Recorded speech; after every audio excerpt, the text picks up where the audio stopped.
Coucou les amis Capricorne et ascendant Capricorne, bienvenue pour les prévisions du mois de juin 2020. Alors, c'est des périodes importantes parce que, surtout pour vous les Capricornes, ascendant Capricorne, vous n'êtes pas du tout ménagés par les planètes.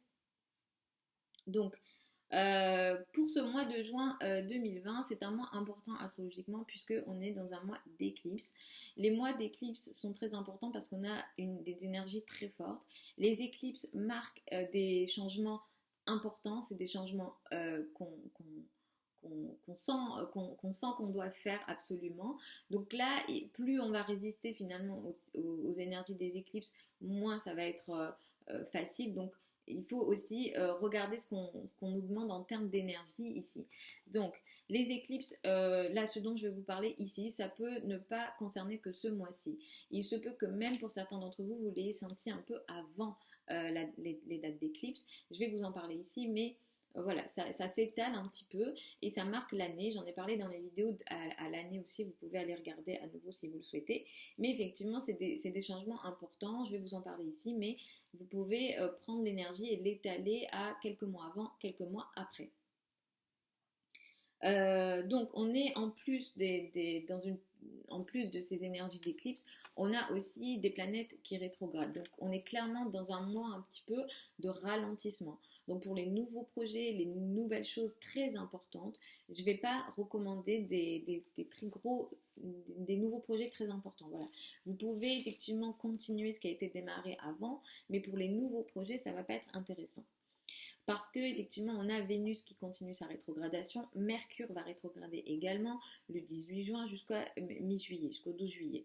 Donc finalement, on est effectivement dans des périodes de ralentissement importants. Le ciel nous demande de ralentir. Donc il faut aussi regarder ce qu'on nous demande. Et puis en même temps, Jupiter, Saturne et Pluton sont dans votre signe et ils rétrogradent également. Donc clairement, là, effectivement, vous pouvez être dans des périodes de révision, de ralentissement, de prise de conscience, de réflexion profonde, mais pas spécialement dans une action nouvelle d'avancement. Donc, c'est un mois important en ce sens-là, mais aussi parce que les nœuds lunaires ont changé de signe. Les nœuds lunaires étaient sur l'axe Cancer-Capricorne, donc ils étaient sur votre axe à vous, et vous aviez effectivement peut-être dans les mois et l'année qui a précédé vécu des changements très profonds, très importants dans votre vie. Vous êtes sans doute pour plusieurs d'entre vous très challengés, voire testés par les planètes et le ciel et les événements, mais effectivement cette énergie-là va changer. À partir de ce mois-ci, vous passez sur des énergies un peu différentes. Les changements que vous avez sans doute vécu, vous avez sans doute vécu beaucoup de changements liés au couple, à l'autre, le rapport à l'autre et votre vie en général. Mais là, on va changer on va changer d'énergie et vous allez peut-être passer à plus d'action dans le quotidien. En tout cas, c'est ce qu'on va vous demander. Et vous allez passer aussi à une période où on va vous demander de lâcher prise. Donc le 5 juin, nous avons une éclipse lunaire, elle est à 15 degrés du signe du Sagittaire. Et ici pour vous, les amis Capricorne, ascendant Capricorne, il y a quelque chose qui va s'arrêter. Ce qui s'arrête ici, c'est un peu dans l'ombre, c'est-à-dire ça se fait un peu soit derrière vous, donc c'est une épreuve aussi qui peut effectivement s'arrêter, ou une épreuve se voit plus. Il y a quelque chose de compliqué aussi qui était déjà là, parce que l'éclipse ne va rien créer de plus qui était déjà dans votre vie, mais ça va un petit peu mettre l'accent dessus. Il y a quelque chose de l'ordre de l'épreuve, il y a quelque chose de peut-être de caché. Vous pourrez effectivement dans les mois qui suivent apprendre quelque chose qui était là mais caché effectivement, qui va finalement se voir. Donc là on est dans des périodes effectivement de choses un peu cachées dans le dos, ou des situations un peu d'épreuve. Donc ça peut effectivement, cette période-là peut être un peu compliquée, les amis, autour du 5 juin, donc dans les semaines et mois qui suivent, voilà, même dans les semaines qui précèdent, ça peut être des énergies un peu compliquées. Vous pourrez aussi vouloir un peu vous isoler et vivre ce que vous vivez un peu dans votre coin. Vénus rétrograde toujours, donc jusqu'à la fin du mois, jusqu'au 25 juin, mais vous pouvez prendre cette énergie-là jusqu'à la fin du mois.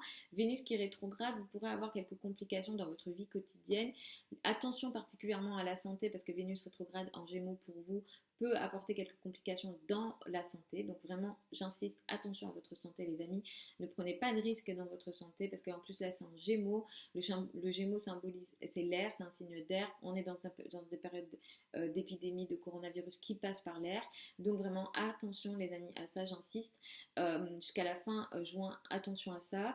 Et effectivement, en plus de ça, vous pourrez effectivement avoir peut-être quelques ralentissement dans votre travail quotidien, ne pas réussir à travailler comme vous le souhaitez, avoir des complications avec vos collègues, avoir des complications avec vos subordonnés si jamais vous avez des subordonnés, des personnes qui travaillent pour vous, etc. Tout ça, c'est pas intéressant. Ne faites pas de changements physiques trop importants. Couper un petit peu les cheveux, c'est bon, mais faire des gros changements physiques, chirurgie esthétique, voilà, des gros changements physiques, ça sera pas intéressant. Mercure va commencer sa rétrogradation le 18 juin et il va rétrograder jusqu'au 12 juillet dans le signe du Cancer. Donc là, entre le 18 juin et le 12 juillet, les nouvelles collaborations, c'est pas intéressant. Une nouvelle histoire à deux dans le couple, c'est pas intéressant. Un nouvel engagement à deux, c'est pas intéressant. Vous pouvez continuer les anciens projets, les anciens. Alors, si vous êtes déjà en couple, il n'y a pas de souci. Si voilà, mais c'est vraiment pour les nouveaux engagements ici, attention. Et dans cette période de temps entre le 18 juin et le 12 juillet, vous pourrez avoir quelques complications dans la communication et dans les échanges à deux, ça peut être un peu, voilà, beaucoup de malentendus, vous pourrez ne pas réussir à bien communiquer et mettez la communication entre parenthèses, laissez passer les choses jusqu'à mi-juillet et évitez aussi effectivement, comme je vous ai dit, les nouvelles collaborations, les nouveaux engagements jusqu'à mi-juillet, là c'est en face de vous, donc n'allez pas effectivement vous chercher un nouvel associé par exemple, jusqu'à mi-juillet, les amis Capricorne, ascendant Capricorne. Autour du 21 juin, nous avons une éclipse solaire à 0 degré du signe du Cancer. Donc ici, il y a quelque chose de nouveau dans la relation à l'autre. Donc comme je vous ai dit, on est dans des périodes de ralentissement. Donc pour les nouvelles choses, on va attendre. Mais cette éclipse-là, on est dans une énergie d'éclipse. Donc l'énergie s'étale à quelques mois avant, quelques mois après. Donc autour du 21 juin, il y a quelque chose de nouveau qui peut démarrer dans la relation à l'autre. Donc clairement, si vous êtes un Capricorne célibataire, un ascendant Capricorne célibataire, dans la foulée du 21 juin, peut-être que vous pourrez voilà, avoir quelques actualités dans la relation à l'autre, dans le couple. Il peut y avoir aussi peut-être pour ceux qui sont déjà en couple des nouveaux engagements, mais vous le ferez après, puisque vous écouterez mes conseils. Donc voilà, autour du 21 juin, il y a quelque chose de nouveau qui peut effectivement démarrer à deux dans la relation à l'autre. Et donc, ça peut être, ce qui démarre ici, peut avoir un lien avec une idée ou un échange, une parole que vous aviez peut-être eu avant. Voilà, donc c'est juste ça. Peut-être que vous aviez commencé à parler avec une personne et donc là ça va prendre forme, etc. Ça peut être vraiment quelque chose dans cet ordre d'idées. Mais ça a effectivement un lien avec une idée du passé, une pensée du passé ou une communication du passé. Donc peut-être aussi en couple, vous aviez parlé de quelque chose et finalement l'éclipse du 21 juin va faire démarrer cette idée-là. Mais jusqu'à mi-juillet, on attend. Donc voilà les amis Capricorne et ascendant Capricorne pour cette vidéo pour le mois de juin 2020. Je vous souhaite un super mois. On ne prend pas de grosses décisions pendant les mois d'éclipse les amis, je ne sais pas si je l'ai dit en début de vidéo, mais on ne prend pas de grosses décisions parce que c'est des mois chargés. Attendez un petit peu juillet pour observer un petit peu ce qui se passe en vous et autour de vous parce que les éclipses touchent tout le monde, donc un petit peu tout le monde sera assez chargé en énergie, donc on va un petit peu attendre pour les grosses décisions. Mais voilà, je vous souhaite un super mois. Je vous retrouve sur la chaîne YouTube pour les vidéos de la semaine. Si vous souhaitez les regarder, je les poste tous les dimanches. Et je vous fais des très gros bisous. Et puis je vous dis à la prochaine.